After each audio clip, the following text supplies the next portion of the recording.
Salut à tous et à toutes, chers frères, chères sœurs, chers amis. Salam alaikum wa rahmatullah. Ici votre frère Ahmad pour une nouvelle vidéo. Chers frères, comme vous le savez, depuis la nuit des temps, on n'a jamais vu une société, une entreprise, une institution ou bien même un État qui ne soit pas régi avec des règles. N'est-ce pas? Les gens créent des règles, des règlements intérieurs pour permettre le bon fonctionnement des choses, pour éviter l'anarchie et le chaos, le désordre au sein d'une entreprise ou bien au sein d'un État. Et Allah, quand il a créé le monde, il a créé l'univers avec tout ce que nous connaissons, tout ce qui compose la nature, il a bien évidemment aussi établi des règles. Voilà ce que vous devez faire, voilà ce que vous devez manger, voilà ce que vous ne devez pas faire, voilà ce que vous devez éviter, etc. Les prophètes, pas seulement le prophète Mohammed, mais depuis le premier prophète, depuis Adam jusqu'au dernier des prophètes, sallallahu alayhi wa sallam, Mohammed, les prophètes ont établi, ont expliqué à leur peuple comment ils devaient se comporter vis-à-vis de Dieu et dans la société. Le prophète, sallallahu alayhi wa sallam, il parlait à ses compagnons, il leur dit, il était en train de prophétiser une chose qui allait venir plus tard. Il dit, il y aura un groupe de femmes. Ces groupes-là viendront adopter des comportements. Je ne les ai pas encore vus. Il dit, Lam arahuma ba'd. Je ne les ai pas encore vus. Mais ça viendra. Et il a cité ce comportement-là avec en conclusion, il dit, La yadkhulna al-jannata. Ces femmes-là, ces personnes-là n'entreront jamais au paradis. Wala yajidna rihaha. Et même l'odeur du paradis, elles ne vont pas sentir. Subhanallah. Donc c'est une chose assez grave aux yeux d'Allah, qui fera que même l'odeur du paradis, tu ne vas même pas sentir. Quels sont ces comportements-là? Généralement, quand tu entends ces genres de choses-là, tu penses à des trucs grands, à des choses grandioses, abominables. Mais non, c'est des choses banales, répandues dans notre société, malheureusement. Très malheureusement. Le premier comportement, c'est quoi? Il a dit, c'est Nisa'un, c'est des femmes. Ces femmes-là viendront, Nisa'un, Kasiyatun. C'est des femmes vêtues, Ariyatun, mais qui sont nues. Subhanallah. Des femmes qui prendront leur argent pour acheter des vêtements, mais ces vêtements-là n'empêchera pas qu'on les voit nus. Aujourd'hui, le prophète sallallahu alayhi wa sallam avait prédit cela il y a près de 1400 ans, 14 siècles plus tôt. Et il a bien précisé, la marahum abad, je ne les ai pas encore vus, hein, mais ça viendra. Aujourd'hui, on voit ça ou bien on ne le voit pas. Combien de nos sœurs prennent leur argent dans le but d'imiter la mode, la tendance. Elles oublient qu'elles sont musulmanes et que quand tu es musulman, tu dois obéir à des règles. Dieu dit dans le Coran, entrez dans la religion pleinement, pas un pied dedans, un pied dehors. Si tu n'es pas musulman, ça c'est pas un problème. Le prophète sallallahu alayhi wa sallam dit, la zanba ba'da al-kufr. Il n'y a plus de péché qu'Allah écrit, qu'on mentionne pour quelqu'un après, s'il rejette la religion. Donc dès que tu dis, je ne suis pas musulman, c'est fini, on n'a pas affaire à toi. On ne te parle pas de ce qui est bon, mais de ce qui est mauvais. Mais dès lors où tu acceptes l'islam comme religion, tu acceptes les principes ou bien les règlements de l'islam. Et c'est le prophète sallallahu alayhi wa sallam qui te dit que ta façon de t'habiller peut te conduire en enfer.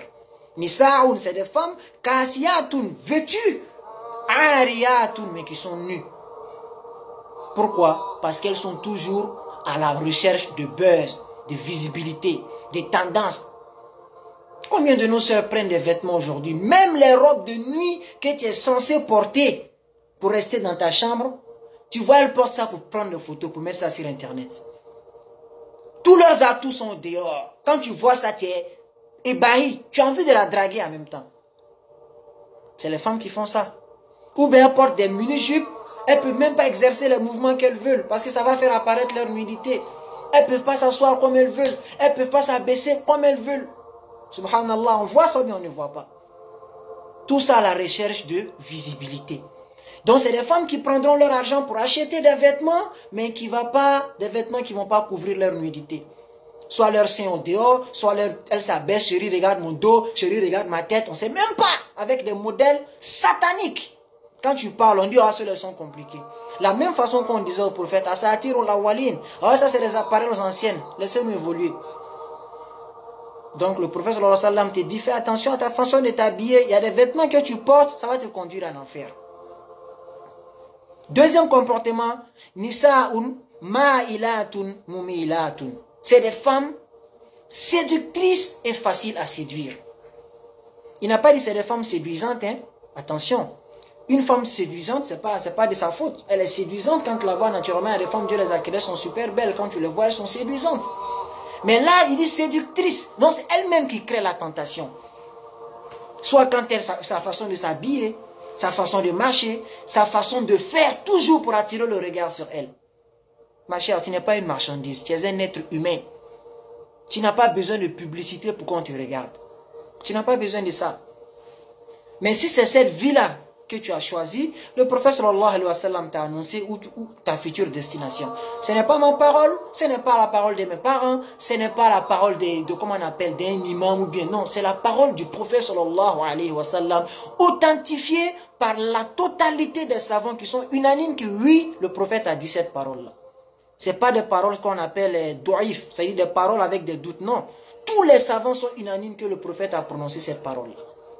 Donc si tu es convaincu dans ton âme que le prophète venait de Dieu et que tout ce qu'il dit est vrai, il faut croire que si tu ne fais pas attention à ta façon de t'habiller, ça peut te conduire dans des problèmes. Donc c'est des femmes séductrices et faciles à séduire. Aujourd'hui, les femmes n'ont même pas besoin de faire l'effort pour séduire les gens. Regardez ce que font nos sœurs sur les réseaux sociaux. Avec des filtres. Allez-y dans leur story pour voir ce qu'elles font. Tout ça, c'est quoi? L'objectif, c'est quoi? Séduire les gens. Montrer à quel point elles sont belles. Même les filles voilées ne font pas exception. Elles sont voilées, mais elles créent la séduction. Donc, ne vous trompez pas. Hein? Ce n'est pas parce que tu es voilé que tu es exclu de cette parole. Il a cité 3 comportements.